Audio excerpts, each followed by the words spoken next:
Salut Célène, écoute, j'espère que tu vas bien. C'est vrai là que ça faisait un petit moment que j'avais pas fait de podcast parce qu'en fait je ne sais pas si tu avais suivi mais j'étais partie au Portugal pour groomer l'équipe d'Inde en fait avec mon ancien patron. Mon ancien patron c'est Rodolphe Scherer et il est devenu sélectionneur de l'équipe d'Inde pour le concours complet.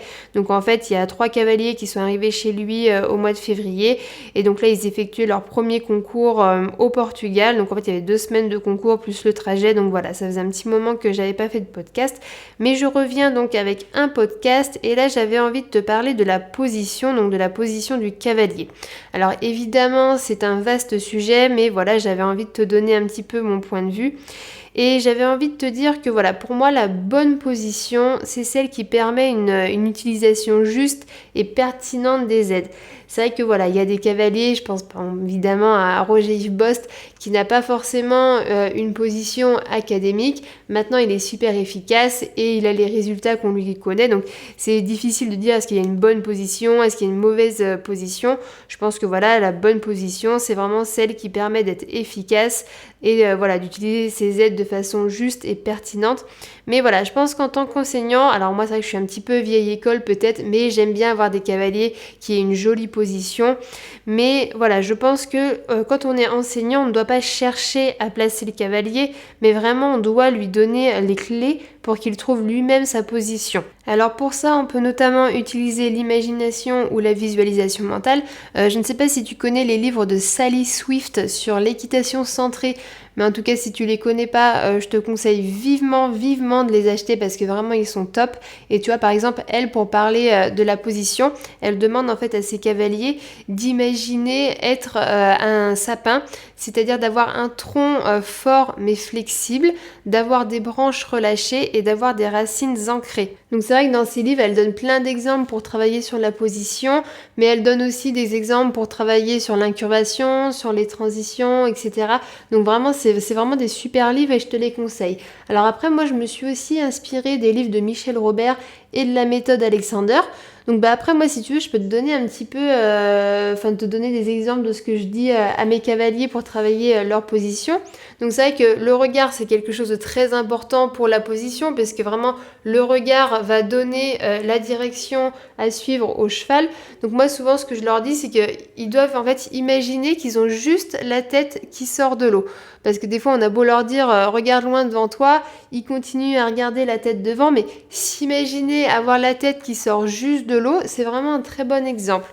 Ensuite, pour le buste, je leur demande souvent d'imaginer avoir bien les vertèbres les unes au-dessus des autres avec les clavicules à l'horizontale, les bras relâchés avec les mains toujours qui appartiennent à la bouche du cheval et non l'inverse, c'est pas la bouche du cheval qui appartient aux mains du cavalier mais bien les mains du cavalier qui appartiennent à la bouche du cheval.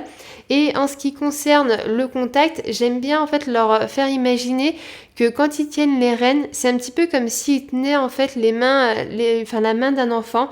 Tu vois, quand l'enfant s'en va un petit peu trop loin de sa mère, et ben la mère va venir ramener gentiment l'enfant vers elle et ne va évidemment pas le ramener d'un seul coup.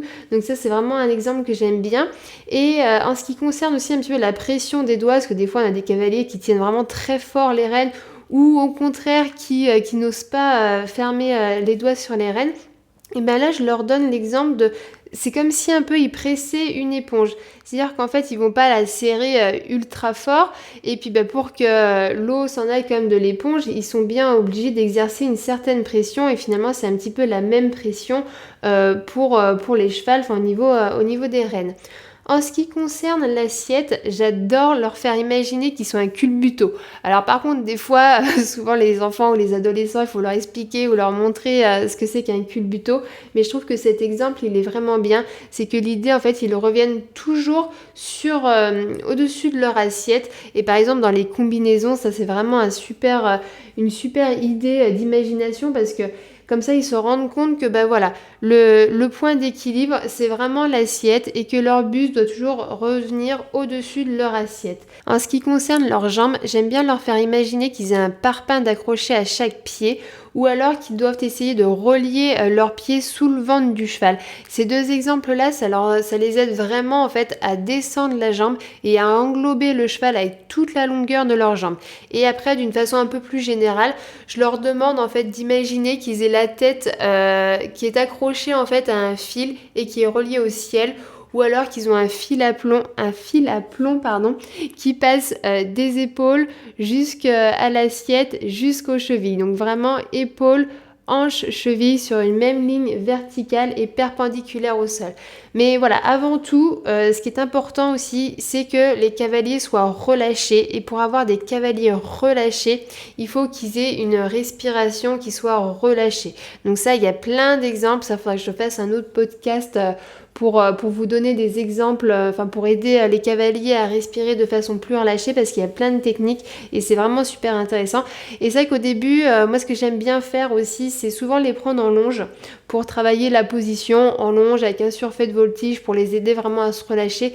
Le fait de les avoir en longe, en fait ça permet d'enlever en fait le facteur direction et vitesse. Du coup en fait ils ont juste eux à s'occuper et ça c'est vraiment pas mal. Une autre technique qui peut aider les cavaliers à avoir une bonne position, c'est le dialogue interne. C'est-à-dire qu'en fait, pendant l'exercice, ils vont se parler et ils vont se dire « je regarde devant, j'accompagne la bouche avec mes mains ».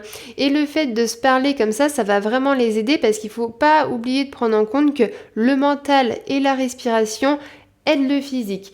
Donc voilà, s'il y avait une chose à retenir, écoute, ça serait ça, c'est que le mental et la respiration aide le corps du cavalier. Écoute, voilà, c'était ce que j'avais envie de te dire pour ce podcast. Et écoute, je te dis à bientôt pour un nouveau podcast. Ciao, ciao!